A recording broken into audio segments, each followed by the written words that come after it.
I wake up in the morning and I want to reach for my phone, but I know that even if I were to crank up the brightness on that phone screen, it's not bright enough to trigger that cortisol spike and for me to be at my most alert and focused throughout the day and to optimize my sleep at night. So what I do is I get out of bed and I go outside, and if it's a bright, clear day and the sun is low in the sky or the sun is, starting to get overhead, what we call low solar angle, then I know I'm getting outside at the right time. If there's cloud cover and I can't see the sun, I also know I'm doing a good thing, because it turns out, especially on cloudy days, you want to get outside and get as much light energy or photons in your eyes.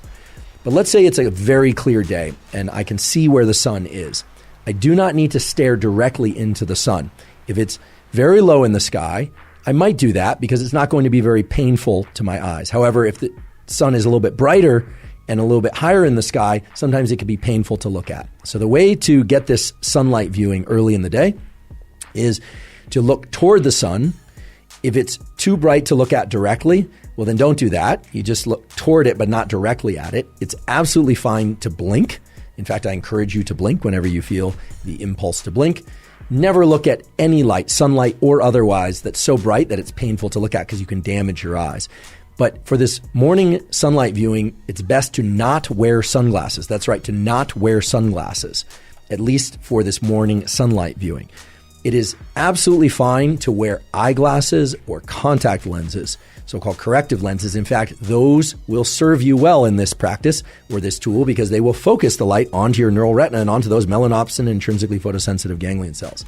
If your eyeglasses or contact lenses have UV protection, that's okay. There's so many different wavelengths of light coming from the sun, and they are bright enough that they will trigger the mechanisms that you want triggered at this early time of day. So try and get outside, ideally within the first 5 minutes of waking, or maybe it's 15 minutes, but certainly within the first hour after waking. I want to share with you 3 critical things about this tool of morning sunlight viewing. First of all, this is not some woo biology thing. This is grounded in the core of our physiology. There are literally hundreds, if not thousands, of quality peer-reviewed papers showing that light viewing early in the day is the most powerful stimulus for wakefulness throughout the day, and it has a powerful positive impact on your ability to fall and stay asleep at night. So this is really the foundational power tool for ensuring a great night's sleep and for feeling more awake during the day. Second of all, if you wake up before the sun is out, you can and probably should flip on artificial lights in your internal home environment or apartment or wherever you happen to live if your goal is to be awake. Right? If you wake up at 4 a.m. and you need to be awake, well, then turn on artificial lights. Once the sun is out, however, once the sun has risen, then you still want to get outside and view sunlight. Some of you will wake up before the sun comes out, and if you're asking whether or not turning on artificial lights can replace sunlight at those hours, unfortunately, the answer is no. Unless you have a very special light, we'll talk about what kind of light. The bright artificial lights in your home environment are not, I repeat, are not going to be sufficiently bright to turn on the cortisol mechanism and the other wake-up mechanisms that you need early in the day. The diabolical twist, however, is that those lights in your home or apartment or even on your phone are bright enough to disrupt your sleep if you look at them too late at night or in the middle of the night. So there's this asymmetry in our retinal, our eye biology, and in our brain's biology, whereby early in the day, right around waking, you need a lot of light, a lot of photons, a lot of light energy. And artificial lights generally just won't accomplish what you need them to accomplish. But at night, even a little bit of artificial light can really mess up your so-called circadian, your 24-hour clocks, and all these mechanisms that we're talking about. So if you wake up before the sun is out and it's still dark, please turn on as many bright artificial lights as you possibly can or need, but then get outside once the sun is out. On cloudy days, you especially need to get outside.